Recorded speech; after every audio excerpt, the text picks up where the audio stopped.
People often say that love is indispensable, but believe me, oxygen is more vital. We fail to realize its true importance because we receive it for free. Imagine a world where all the trees vanish and we have to purchase oxygen. This reality came true in a town called Sneedville, where not a single plant exists. Everything is artificial, made of plastic. Even the synthetic trees serve as mere decorations, devoid of oxygen production. Instead, oxygen is supplied to each house by a company named O'Hare Air, but it comes at a cost. Years have passed since this revolution, and people have grown accustomed to this way of life. They no longer question or attempt to change it. Aloysius O'Hare, the mayor of the town and the owner of O'Hare Air, is the wealthiest individual living a life of luxury. In this town resides Ted Wiggins, a young teenager who recently experienced the first stirrings of love. His affection is directed towards a beautiful girl named Audrey, who considers Ted her best friend. Audrey reveals her backyard painting to Ted, showcasing candy-like drawings. She refers to them as real trees, reminiscent of the trees that once existed long ago. Audrey's greatest desire is to witness a living tree, and she declares that if someone were to bring her one, she would marry them on the spot. This presents a golden opportunity for Ted. He hurries back home and seeks advice from his mother regarding the whereabouts of a tree. Dismissing his thoughts as nonsense, she scolds him and walks away. However, Ted's grandmother offers her assistance. She mentions a man named Onceler, who possesses knowledge about the real trees. Onceler is an enigmatic figure who resides outside the town, offering secrets in exchange for 2 cents, a nail, and an old snail. Filled with determination, Ted rushes to the town's exit gate. Beyond lies a completely different world, a desolate place devoid of any signs of life. Riding his worn-out bicycle, Ted embarks on a journey towards the address provided by his grandmother. The path leads him across a destroyed bridge, eventually arriving at the street of the lifted Lorax. As the smog dissipates, a foreboding abandoned house comes into view. The name Onceler is tagged on the door, and as Ted rings the bell, he suddenly finds himself caught in a trap and lifted into the air by a massive hook. The old and intimidating Onceler peers out from the window, warning Ted never to approach him again. Undeterred, Ted is resolute in his quest to discover what happened to the real trees. Upon hearing Ted mention trees, Onceler's attention is piqued. He blames himself for the destruction of all the trees, which occurred long ago when he was a young and ambitious boy. Driven by his desire to find the perfect material for his new invention, Onceler embarked on a journey that led him to a place akin to paradise. It was a realm teeming with singing fish, dancing bears, exotic birds, crystal clear water, and vibrant, fluffy trees. Onceler, filled with joy, took out his guitar and started singing. The animals around him vibed and enjoyed the music.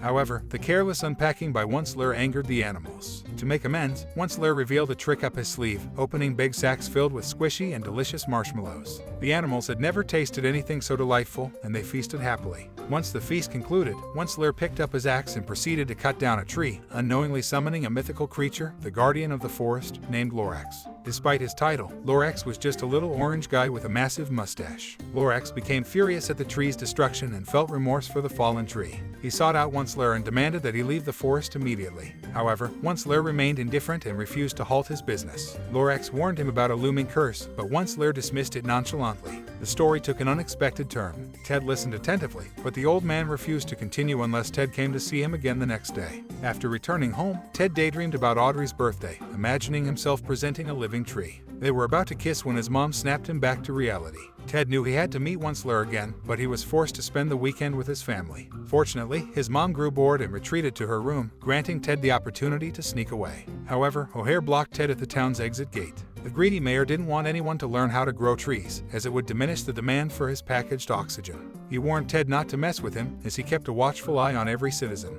Undeterred, Ted refused to back down, even if it meant facing consequences. After O'Hare left, Ted managed to leave the town once more. Onceler was surprised to see him again, realizing that Ted's actions were motivated by his affection for a girl. Onceler shared a story about his first night in the forest, recounting how Lorax and the animals collaborated to carry Onceler in his bed. Accidentally, they threw him into the river, and a baby bear ended up in his bed. Lorax rushed to rescue the bear but failed to climb the tree. Onceler, panicking, tried to navigate the treacherous water waves. Eventually, the bed steadied, but the waterfall loomed just inches away. Lorax used a stick to throw a massive stone towards the waterfall, hitting the bed and catapulting Onceler out of the river. Onceler was unconscious, but Lorax revived him using static electricity.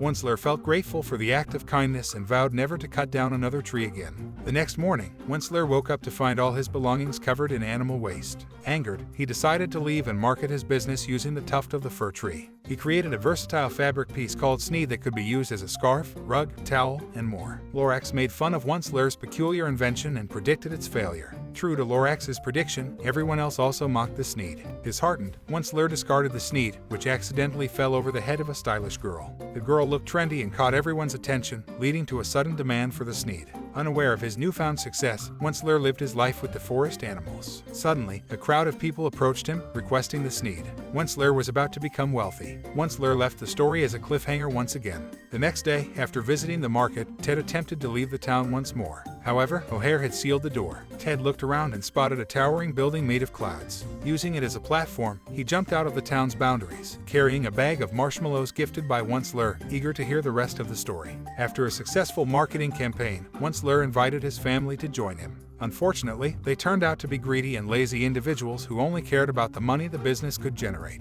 Lorax despised their behavior, but Once Lur, driven by his greed for success, ignored their negative influence. As the harvesting began, Once Lur's mother found it too laborious and suggested chopping down more trees. Lorax reminded Once Lur of his promise and called him out as a villain, but Once Lur's insatiable greed prevented him from backing down. He picked up his guitar and sang a song justifying his actions, believing he was simply following his destiny, like any other businessman focused on profit and wealth. His greed blinded him to the destruction he was causing. The factory grew larger each day, spreading pollution in the air and contaminating the water. The fish couldn't survive, and the animals were left without food. Meanwhile, Once Lur built a luxurious mansion with a spacious office. Lorax paid him a visit and expressed how much he had changed. Once Lur had gained everything but still desired more, completely forgetting the promise he made. Lorax felt sorry for him, but Once Lur believed he wasn't doing anything wrong. He believed nothing could stop him. Soon enough, the last tree was chopped down, leaving none behind.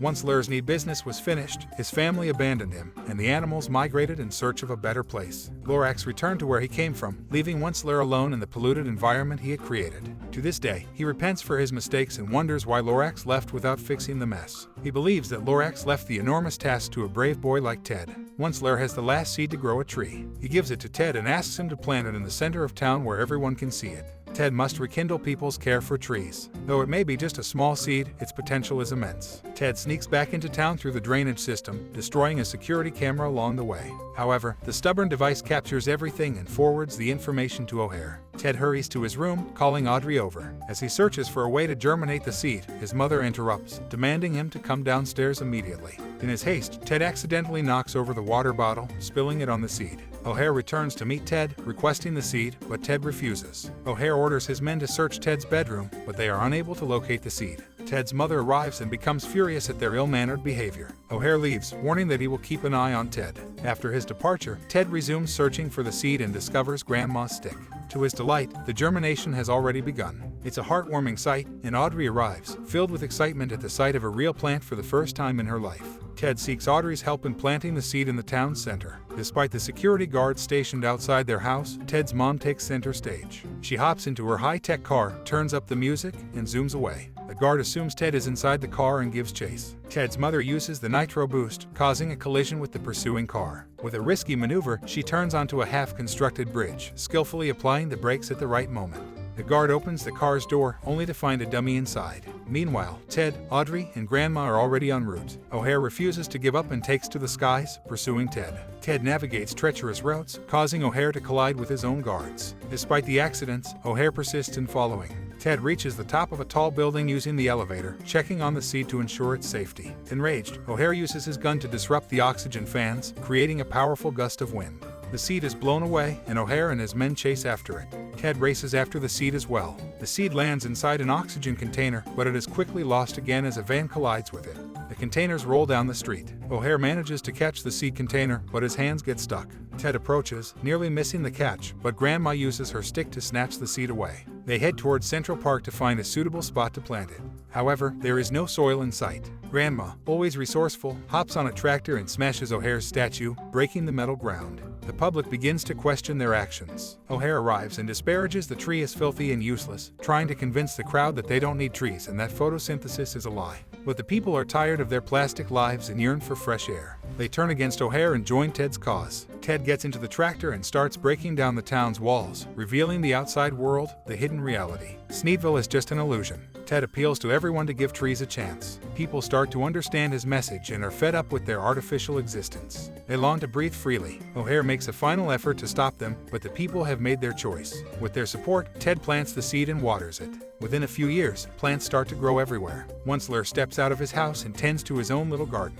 Animals return as well, but Once eagerly awaits the arrival of his old friend, Lorax. Finally, he has made his friend proud and brought about the change they both desired. As Dr. Seuss wrote, unless someone like you cares a whole awful lot, nothing is going to get better. It's not. Ted and others who care ensure that fresh air and a livable world are preserved for future generations. Thanks for watching. Please like and subscribe for more interesting movies.